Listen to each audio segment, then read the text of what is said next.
But this Overlord will go ahead and do some nice scouting inside of Duro's base.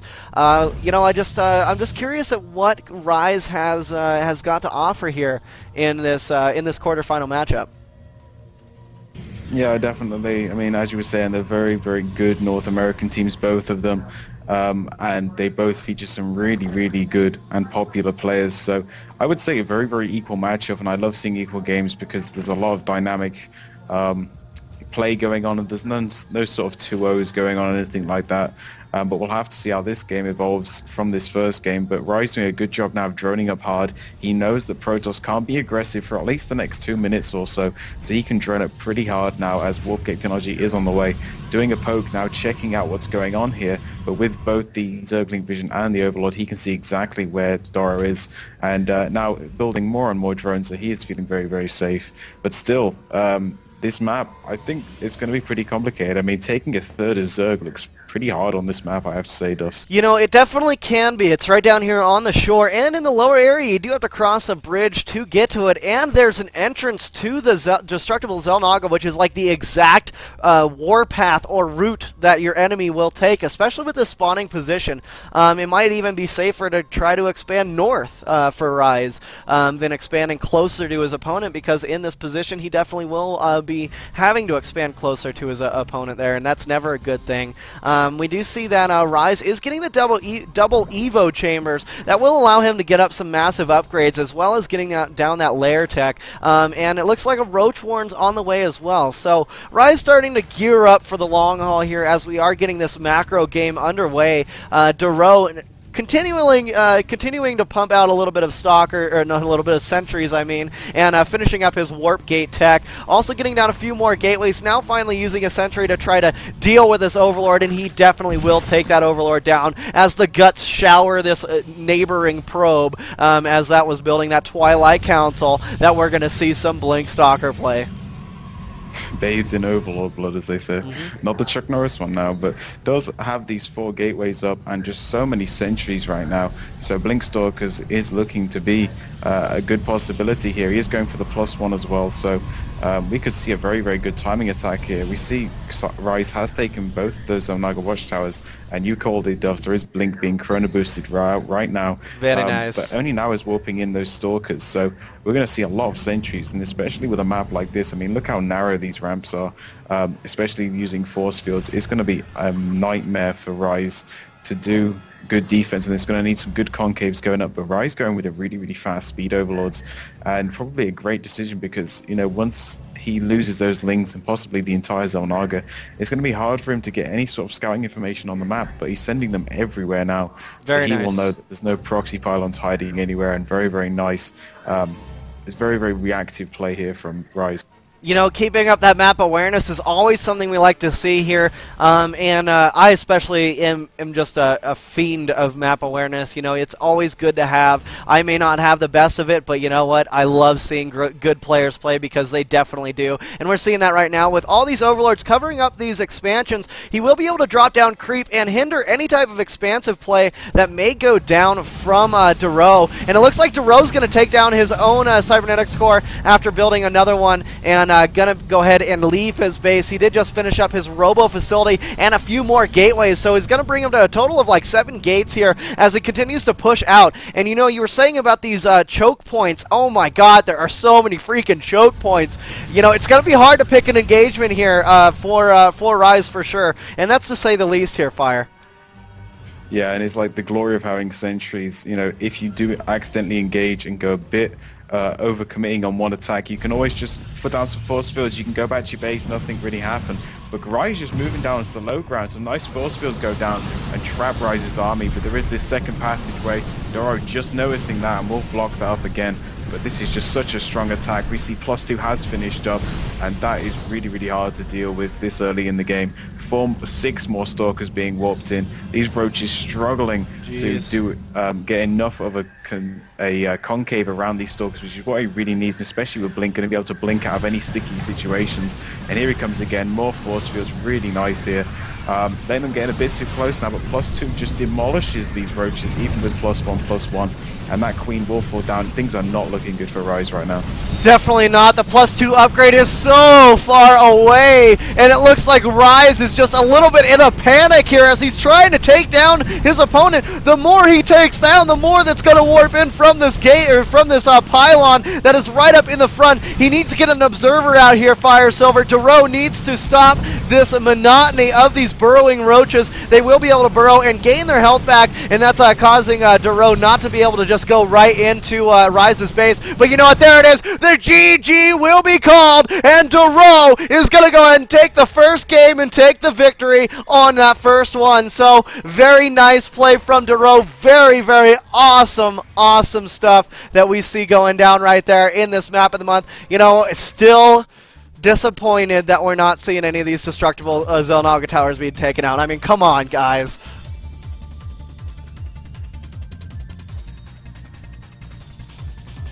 No comments? Nothing out there? Wow. just wow. I didn't realize how powerful +2 Stalkers are. It's just pretty amazing to see, and just really nice timing there. I'm excited to see what's going to happen in Game 2, because, you know, stuff like that happens, especially after a Forge Fast expand. So maybe we'll see some more defensive play by Rise, or possibly some more aggressive plays to just stop him getting to that kind of point in the game. Definitely. Well, let's see what he can do here on this second game, as Rise really needs to rise up and come back on this one. This map is going to be one must fall, because you know what? One must fall here at any matchup in StarCraft. There's no draw scenarios. Well, I guess there is in a TVT. But anyways, let's go ahead and check out this map, get everything loaded up, guys. And yes, I may want to drink some rum. We'll see how this goes further on in this tournament. I still have my big bottle of rum by my side, always keeping me company. But anyways, here we go. One must fall, guys. Let's go ahead and get this one rolling. It is a 2-spawn rotational map, and it also has destructible rocks in the middle of the high ground path. So, you know, looking at it, you can see there is the expansion in the third base expansion is in the middle of the map, and it has only one Vespane geyser on that expansion area, as well as on the other side of that expansion there is a path, an elongated path that leads to some destructible debris. You can break down that debris and lead yourself right across the map, or take the long route to your opponent's base and go all the way around. I love the fact that we're seeing this destructible debris so predominant in these games to make the maps a little bit longer than they actually are. It's fantastic stuff here. It is a it's gonna be a lot of fun, and we're gonna see a good matchup here on this next one. So thanks everybody for joining us, and you ready, Fire Silver? We're getting ready to go here. Yeah, man, let's go. All right, sounds good, sounds good. We're gonna be hitting it after this intro, guys.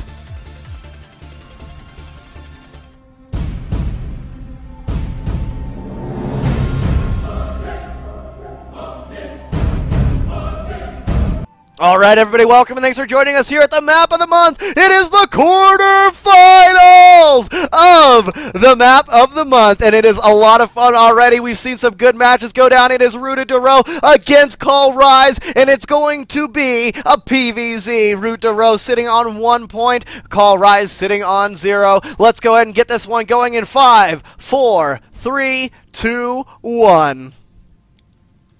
All right, guys and gals, we're here. We're ready. The game has started. We're good to go, and I am stoked, as you can always tell. You know what, Fire Silver, it's going to be a good one. We've got a very nice map here.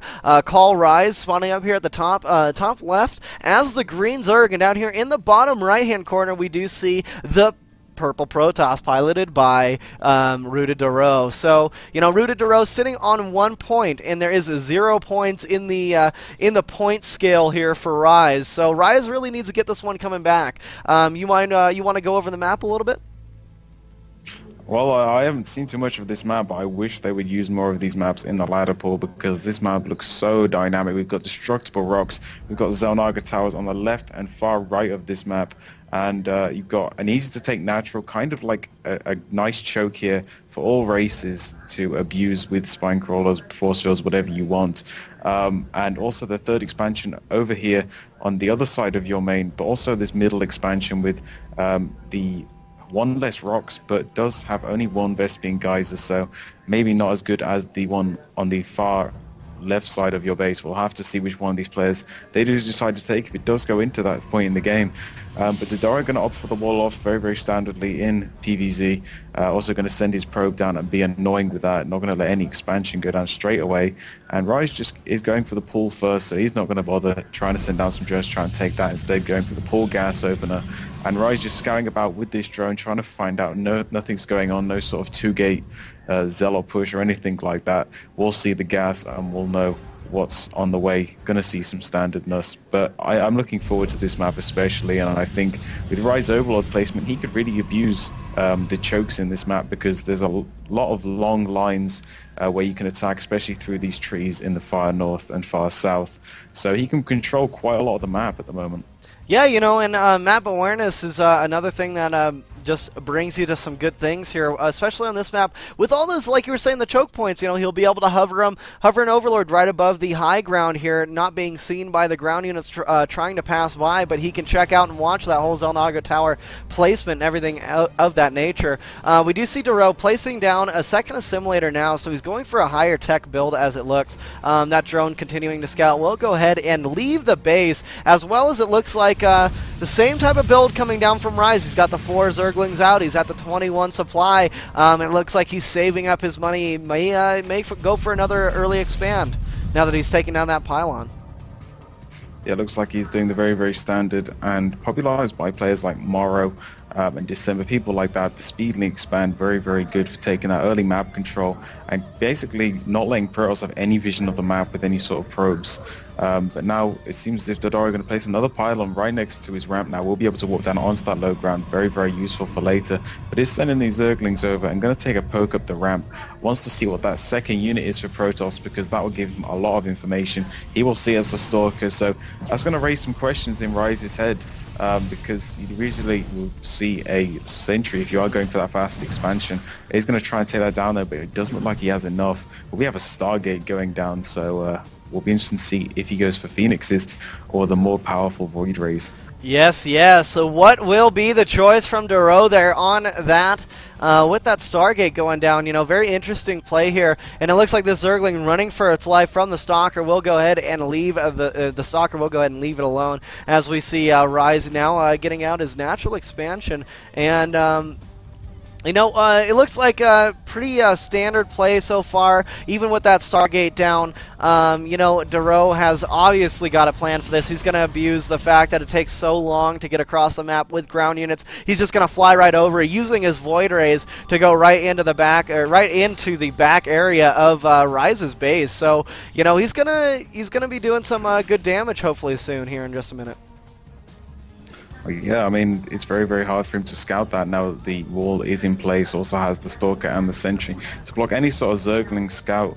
And as you said, Void Ray is on the way out, just came out now, and that's going to be causing a lot of problems because, you know, Queens are very, very good against them, but if you enforce that with ground, it's so hard for Zerg to pull off without trying to overcommit or undercommit to that and actually stay behind. But Dodaro is going straight for the expansion, so won't be going too all in with this attack. Instead, just one Void Ray going to take a poke around here. And I'll tell you, man, I sighed because I see the Zergling just run right in front of the freaking Void Ray, and it didn't catch it in time to see it. So you know what? Rise is not aware that this Void Ray is on the way. He's got the Evo chamber. He has not laid down any Spore Crawlers, so you can tell he has not noticed. And here it comes. That Void Ray going right into his base, starting to do some heavy damage to his drone line here as he's taking out one drone and now working down the others, getting his charge up there as well. This one Queen is getting met up with the other Queen as well. So it looks like these two Queens will be able to thwart off this attack for now. That Void Ray needs a GTFO, but once a second or a third Void Ray come out, there could be some big, big problems here for Rise. Yeah, definitely wasn't expecting that. And the Spore Crawler did go down, but it was actually next to the Spine Crawler. So he must have been expecting some sort of DTs to come in here. But we'll find nothing. Maybe a Phoenix, he's moving all of his Overlords over there, so it definitely points towards that. But Dora going to pick off these stray Overlords. Not going to let him have that. And Rise trying to retreat these Overlords back, but they will die a slow and painful death by the looks of it. As the Dora just keeps on scouring the map with these, taking out these Zerglings